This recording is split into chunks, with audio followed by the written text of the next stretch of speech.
Erev Tov Chaverim, I'm Stephen Ben-Nun. You're watching Israeli News Live, and this broadcast this evening on live stream is going to air tonight on YouTube as well. And I really had wished I would have gotten more of my information together. It's something that just come to my heart here kind of at the last minute. I knew that Donald Trump in this election is some kind of a signpost to the world. And I put on here, the Trump is sounding, but no, it's not the great trumpet is sounding, nothing of that sort whatsoever. But nonetheless, I do believe that Donald Trump, especially in his, what would you call it, excitement there in the political arena and the things that he says, challenging the establishment, challenging the Pope of Rome, many things that he does clearly is something that could very well be a sign, indirectly, we might add. So I titled this, "The Trump is Sounding." I almost changed the title for a moment on our live stream broadcast. That's Israeli News Live, by the way, live stream. If you want to follow there and join in, you can. This is airing live right now to the listeners there. They're also, by the way, they'll be getting news footage and feeds that you will not get to hear here on YouTube, because there's going to be some things that I just want to get out to the public as quickly as we possibly can. And then later we work on things that we really study and build on YouTube to give a more in-depth look at our broadcast from the things that we are studying there. So let's get right into this, and then maybe you'll see why I actually make this, this statement here that I believe that Donald Trump is, in an indirect way, a signpost because of his name itself. But his name is referring to a trump or a trumpet as a letting us know what is about to happen in the world's political stage today. If we go to 2 Samuel chapter 15, beginning with verse 10, "But Absalom sent spies throughout all the tribes of Israel, saying, as soon as you hear the sound of the trumpet, then you shall say, Absalom reigneth in Hebron." Now that is the most provocative biblical context you could look at that would suggest that Donald Trump may very well be pointing to the advent of the false Messiah coming on the scene. Now, I'm not saying that Donald Trump is the false Messiah or the Antichrist. I'm just simply saying that his name in itself, as you hear the sound of the trumpet, then you shall say, Absalom reigneth in Hebron. Now, I really believe that eventually the ultimate desire for the Antichrist is to reign in Israel. But Donald Trump, his own name, as he is sounding in this election, may be telling us that we are at that door. Remember, Absalom, this is David's own son. His name in Hebrew, Avshalom, my father is peace, rises up against his own father, overthrows his own father. David, who is a type of the Mashiach, the son of David, Ben David, would be the true Messiah. But now notice, the son of David we look at as being Yeshua today. But Absalom is also a son of David, is he not? But it wasn't, God was not looking at Absalom to take David's place. He was not looking at Absalom to be the Mashiach. He wasn't looking at this at all. He was actually prophesying of the coming of the true Messiah, Yeshua himself, that would come on the scene. Jesus, as many people know of him today around the world. All right, so what is it? Absalom had given order, as soon as you hear the sound of the trumpet, then you shall say, Absalom reigneth in Hebron, a false Messiah. And it looks like perhaps that Donald Trump is leading up to a time period when they are going to bring on the false Messiah, the Antichrist, to reign in Israel. Notice what John Kerry said the other day about to the graduates there at the university there, and I forget exactly where that was there, but anyway, up in the northeast part of the country, the United States, he made the comment there at the commencement speech there for them to prepare for a borderless society. Okay, so they're getting ready. They're making the world ready for this. Now, look at the rest of the scriptures. And when Absalom went went 200 men out of Jerusalem that were called. They went in their simplicity and they knew not anything. See, it's all done secretly. And Absalom sent for Ahithophel, the Gileonite, David's counselor, from his city, even from Gilo, while he offered sacrifices.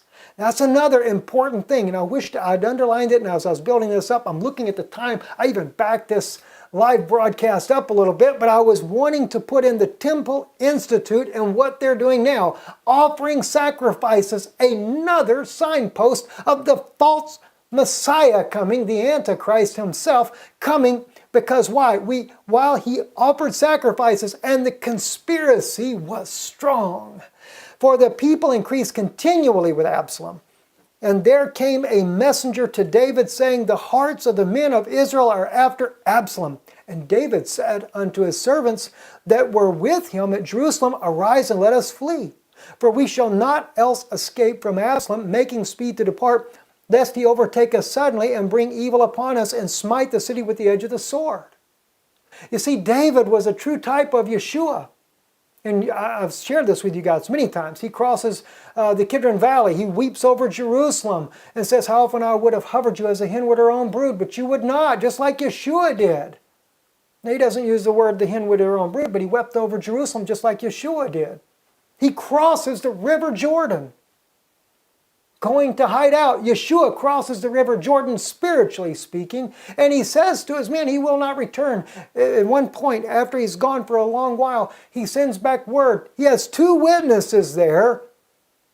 He says, get the people in one heart and one mind, and then I'll return. Same thing Yeshua is going to do. Get the people in one heart and one mind. Let me tell you something. You can't get the people in one heart and one mind with the Jews and the Christians. You can't get it with Old and New Testament. You can't fulfill Bible prophecy of the 2 witnesses with all the nonsense that people are coming up with. And God, as my judge knows, friends, I love you guys. Many of you write me, you're my friends, and I love you dearly. And I don't mean that in a bad way. I'm just simply telling you, you can't have the 2 witnesses die in the streets of Jerusalem. You can't have their resurrected bodies coming up. You can't have judgment without 2 witnesses, friends. You know, the Bible had in Levitical law, God had given the commandment that an adulteress could not be stoned without 2 witnesses. And God is going to stone this earth. He's got to have 2 witnesses to come and do it, friends. And those 2 witnesses have got to be rejected. Notice they brought 2 false witnesses against Yeshua. Notice in the time of Moses to the Pharaoh of Egypt, he had 2 witnesses, Moses and Aaron, that go before the Pharaoh. Pharaoh had his 2 witnesses, 2 false witnesses, James and Jambres. And according to the book of Jasher, that was Balaam's own sons. Wow, man, this is interesting, I'll tell you. Anyway, and the king's servants said unto the king, behold, thy servants are ready to do whatsoever my lord the king shall appoint. Didn't Peter say the same to Yeshua? We're ready to fight. He tells him, put away your sword. It's not what I want. It's not what I come for. He said, could I not call 10 legions of angels right now and my father would fight for me? It's supposed to happen this way. That's why David, when they wanted to cut Shimei's head off, David said, let him alone. The Lord told him to do this. It's all types and shadows, right? All right, now watch what here. 2 Samuel 15:16. And the king went forth and all his household after him, and the king left 10 women, which were concubines, to keep the house. Remember the 10 virgins of, not Revelation, but of the New Testament there? 5 are wise, 5 are foolish, but they're all virgins. They're all representations of Christianity. But 5 were wise. They had oil in their lamps. The 5 foolish had no oil in their lamps. But nonetheless, they are virgins. The concubines here that are left behind, 10 of them, and David tells them, he leaves them there to do what? To keep the house. You see, the Christian believers are there to care for his people.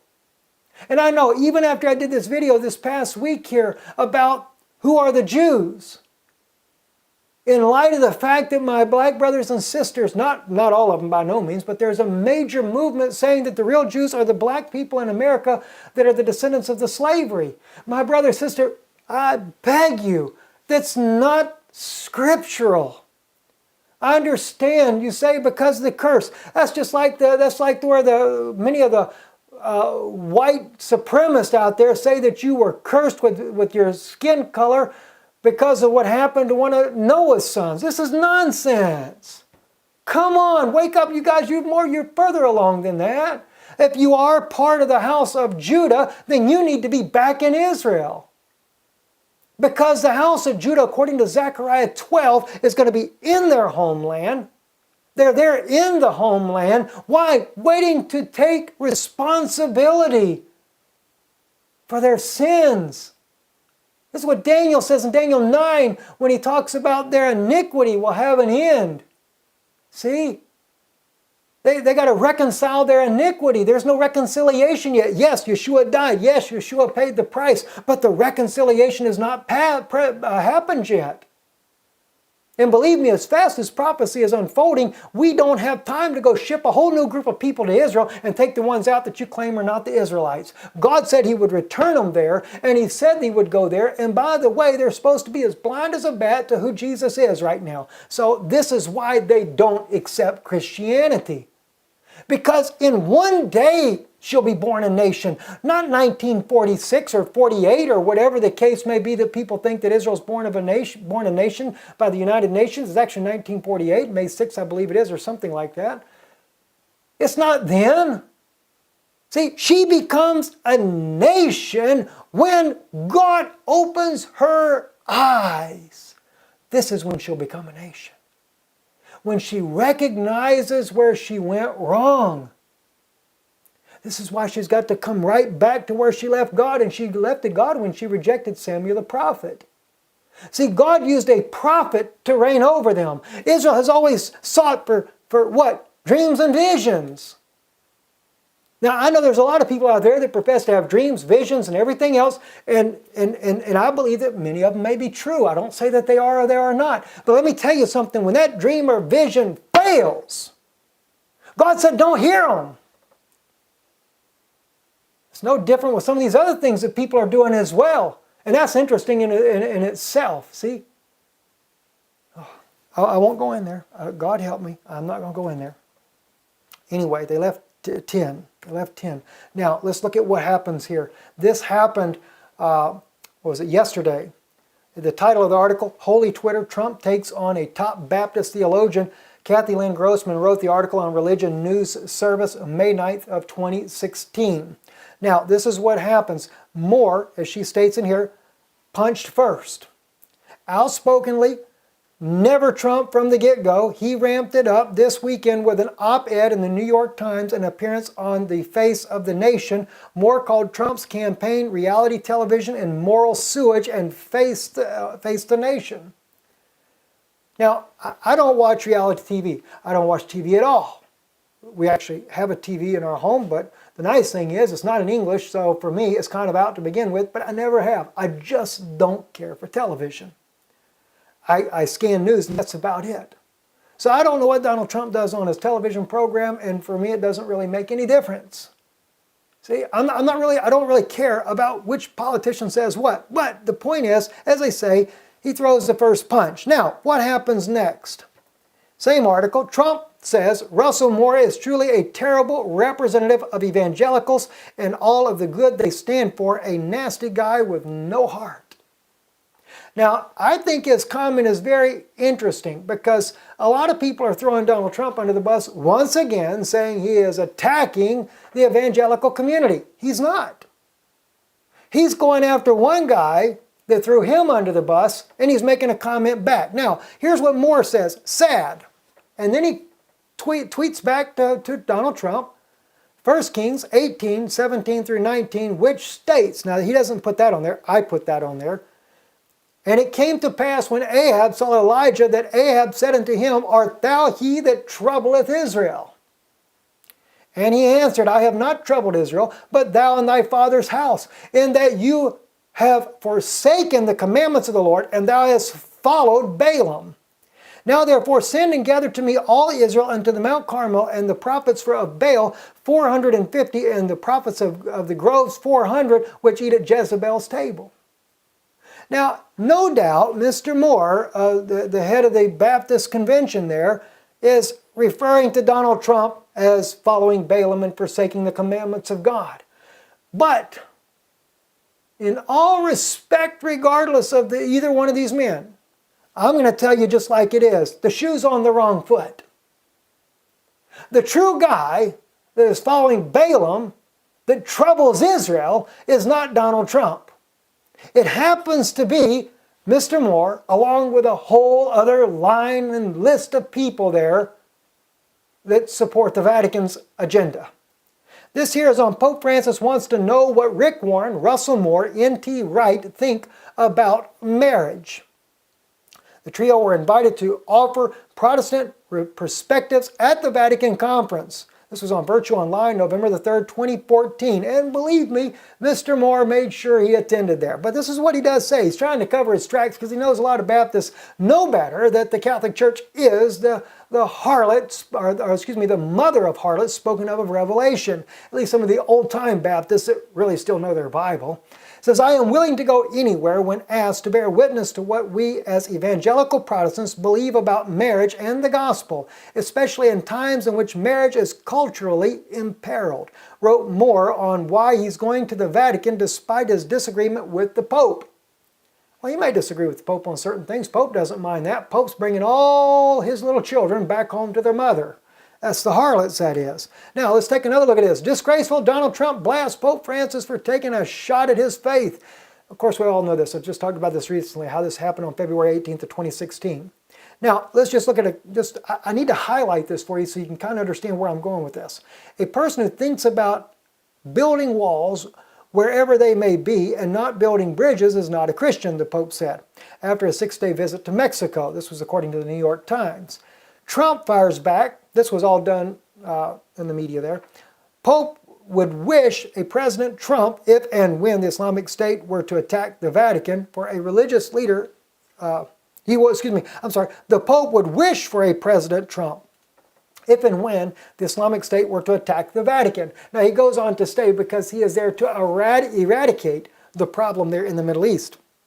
So I'd have to say that Donald Trump and Vladimir Putin are more in sync on this type of ideology. And by the way, I do believe, if I sit down and looked at Donald Trump recently, he reminds me of John F. Kennedy. And I didn't put this in there, but I wish I would have. John F. Kennedy was not paid for by the elite. He had his own money from the millions and billions that his father had also made in I think they say that they were into bootlegging or something like that. Who knows? But anyway, John F. Kennedy was not easily bought. Even though he was a Catholic boy, he wouldn't do what the Pope wanted to do either, and that's what cost him his own life. And I am afraid because Donald Trump is not part of the political establishment and has financed his own campaign thus far. And of course, everybody throws that in his face, because now he's going to have to get a little bit of help to run the rest of the race here. And quite honestly, why should he have to spend his own money? But he has spent a lot of his own money and finances his own campaign. So because he is the way he is, he's definitely not the guy they want for president, and it's been very outspokenly said, as well as the Pope has made that clear. The President of the United States, Barack Obama, has made that clear. Everybody has said that he's not going to be the president. It just makes me wonder, what are they really up to? Anyway, Trump fires back. The Pope, okay, we already read that. For a religious leader to question a person's faith is disgraceful, Trump said in a lengthy statement. I think that it kind of got under his skin, and it seems like he doesn't care what anybody has to think when it comes to that. So I kind of appreciate that about him, but I don't like the way he is about women, period. I'll just tell you straight up. Because to me, women are equal in the sight of Almighty God. They're not lesser creatures or anything like that, as some people would believe. And I think the same thing with the Muslim people as well. I don't agree with their religion whatsoever, but they're still human beings. And people should care about human beings. In fact, if anything, it's the best time in the world to ever witness to the Muslim people is now, where the opportunity presents itself in a safe manner.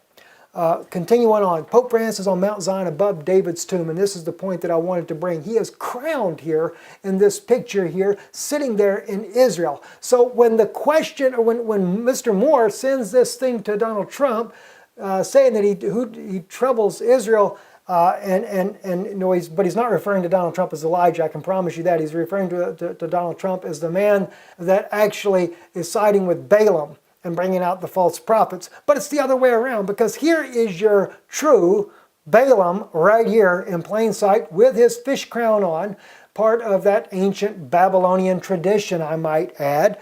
So here he is, and we've already seen that Mr. Moore has gone to the Vatican to speak as well. So they're siding together. They are together. The Catholic, all the denominations have been coming back. And by the way, I did a video a little while back as well where I showed the images, including the Southern Baptist Convention. All of them had came there to give and bow allegiance to the Pope of Rome when he was inaugurated. This would have been a great time for that as well. Now it gets deeper though. Watch this here. Former minister. This is the article I mentioned yesterday that I said I wanted to bring out to you, and I was meant to get back to it and I didn't, but here it is. Former minister. Israel must separate from East Jerusalem or lose the city. Now this guy right here that you see on your screen, Haim Ramon, is the one that made this statement publicly. It's on the Times of Israel, May 9th, 2016, yesterday. Former minister and Knesset member Haim Ramon warned Saturday of a Palestinian demographic threat in Jerusalem. Now, this has been something going on for a couple of years now. Haaretz has reported on this as well, that they have been secretly building their strength by becoming citizens of Israel. And now their numbers have grown to over 300,000 residents. They have resident visas with voting status and everything in East Jerusalem. All right, saying Israel must separate from the city's eastern part if it hopes to maintain control of its capital. Speaking at a cultural event in the city's French Hill neighborhood, Ramon, who was a member of the Labor and Kadima parties over a period of more than 30 years in the Knesset, said Jerusalem could soon find itself with a Palestinian mayor if Israel does not relinquish the city's eastern neighborhoods. Okay, now, his comments are extremely dangerous. And notice though, he was part of the Labor Party. See, like Livini, see, Livini Tzipi Livini. Notice they all side with the Vatican agenda. They want to make sure that they hand over, they want to split the country. They want to give a Palestinian state. They want to make sure that the Palestinians have East Jerusalem as their capital. All this stuff. It makes it look good though when it comes out in the Times of Israel that he's saying that they should give up the east part of Jerusalem because they don't want to have an internal takeover of Jerusalem. And then the next thing you know, all the Jews are thrown out. So it sounds good. But even in the case of Haim Ramon, you have to do a little research, but find out who is he with. Well, notice what it says here on the Irish Times on March 24th, back in the year 2000. And there's many articles you can find about him, but just to show you this, Barak pays tribute to Pope as agent of historic change. That was the former Prime Minister, Ehud Barak. He said, last night, a senior government minister, Mr. Haim Ramon, reiterated that view. Pope John Paul was the first pope to visit a synagogue in Rome. He was the first to define anti-Semitism as a sin, and he was the first to visit Yad Vashem and to honor the memory of 6 million Jewish people who died in the Holocaust, he said. Now, all these things, I appreciate that myself. I appreciate Pope John Paul as a man to go and to do these things. Pope Francis did the same thing. He visited the synagogue in Rome recently as well. But this, my Jewish brothers and sisters, this is all a plot for a takeover. They're going to take over Israel. And all these people that you have seen, Mr. Haim, he is also part with the Vatican. Mr. Moore, no different. He is also part with the Vatican, hooked up with Rick Warren and N.T. Wright there as well. This is nothing but a big, gigantic Vatican play to take the Jewish people away. So is there a Trump sounding when we hear Trump's name?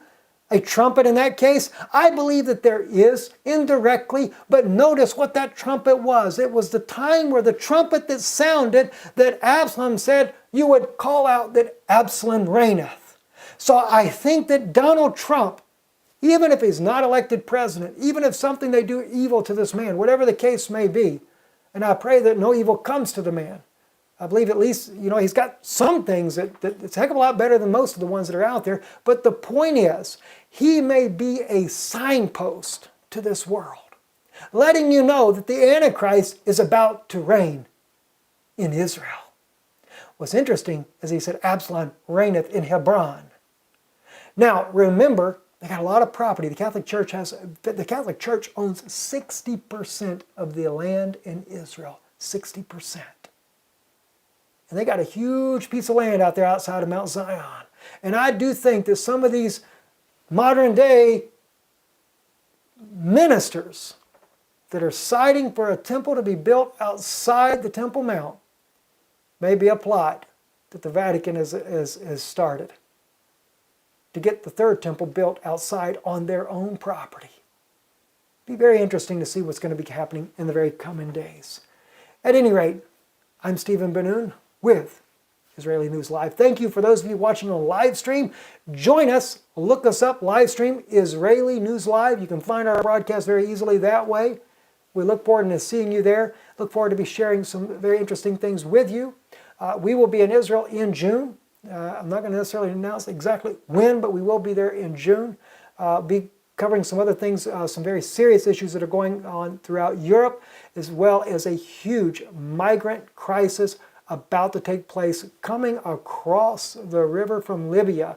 And of course, the United States once again bombing over in Libya as well, causing more destabilization in the region to help fluctuate, help get those migrants in there. As I said, and I am working on an in-depth study on this, the United States has been very successful in Syria. They're going to be very successful in Libya as well, because they have their wonderful ISIS troops on both sides. They're doing the fighting, doing the bidding for the United States government, and I guess that they want to carry out John Kerry's vision of a borderless society. So, what better way than to make sure ISIS goes everywhere? I'm Stephen Ben-Nun. You're watching Israeli News Live. Shalom.